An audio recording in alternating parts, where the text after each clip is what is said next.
भारत में retail sector का बादशाह रिलायंस रिटेल अब अपने लग्जरी और प्रीमियम रिटेल बिजनेस को और मजबूत करने की तैयारी में है।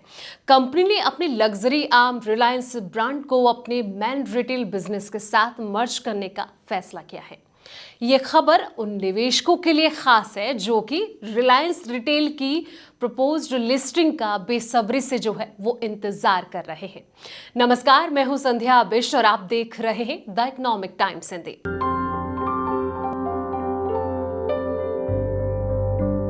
बता दें कि साल 2007 से रिलायंस ब्रांड लग्जरी और लाइफस्टाइल ब्रांड का चेहरा रहा है, जो अब रिलायंस रिटेल के तहत एक अलग डिवीजन के रूप में काम करेगा। यानी कि प्रॉपर्टी मैनेजमेंट ऑपरेशंस और साथ ही बैंक एंड टीमें अब एक ही छत के नीचे जो है वो काम करेंगे। इससे डुप्लीकेशन कम होगा और साथ ही बिजनेस को जो है वो और बेहतर बनाया जा सकेगा। रिलायंस ब्रांड के पास 85 से ज्यादा ग्लोबल लग्जरी ब्रांड जैसे कि परपुरी हो गया, बितोगा हो गया, वेनेटा हो गया, टिफनी एंड कंपनी, प्रे ऑन मोंजे जैसे नामी ब्रांड है। ये ब्रांड जो है भारत में हाई एंड फैशन और साथ ही ग्लोबल ब्रांड डिस्ट्रीब्यूशन में रिलायंस की ताकत है।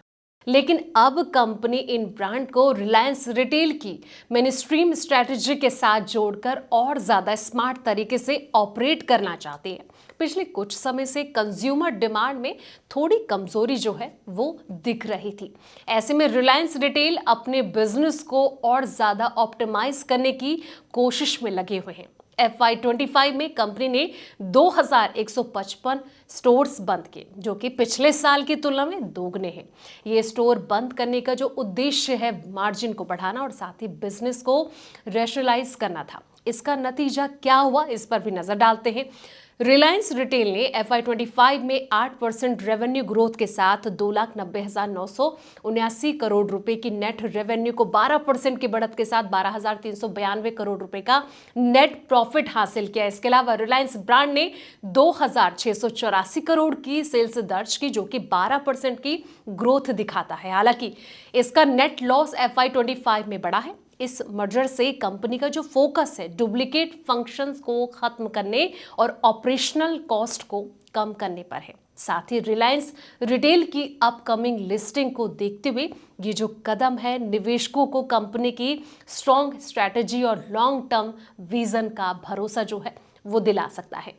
रिलायंस रिटेल का रिटेल सेगमेंट अब रिलायंस इंडस्ट्री की कुल एबिटडा का 15% हिस्सा है, जो कि 4 साल पहले 10% था। यानी कि रिटेल बिजनेस का कंपनी की ग्रोथ का बड़ा हिस्सा है। हालांकि एक्सपर्ट का ये मानना है कि लग्जरी बिजनेस को मेनस्ट्रीम रिटेल से अलग रखना भी जरूरी हो सकता है। रिटेल प्रोफेशनल और शॉपर्स स्टॉप के पूर्व CEO गोविंद श्री खंडे का ये कहना है कि लग्जरी ब्रांड, ग्रोसरी और फैशन ब्रांड को अलग अलग मैनेज करना बेहतर होगा। इसके सोर्सिंग, लॉजिस्टिक और साथ ही असॉर्टमेंट मैनेजमेंट की जरूरतें जो हैं वो अलग हैं। रिलायंस इन सेगमेंट को अलग अलग कंपनियों में जो है वो बांटे तो वैल्यूएशन और साथ ही ग्रोथ की जो संभावना है वो और ज्यादा बढ़ सकती है। तो फिलहाल इस वीडियो में इतना ही। जानकारी भरे ऐसे ही तमाम वीडियोस के लिए आप देखते रहें द इकोनॉमिक टाइम्स हिंदी।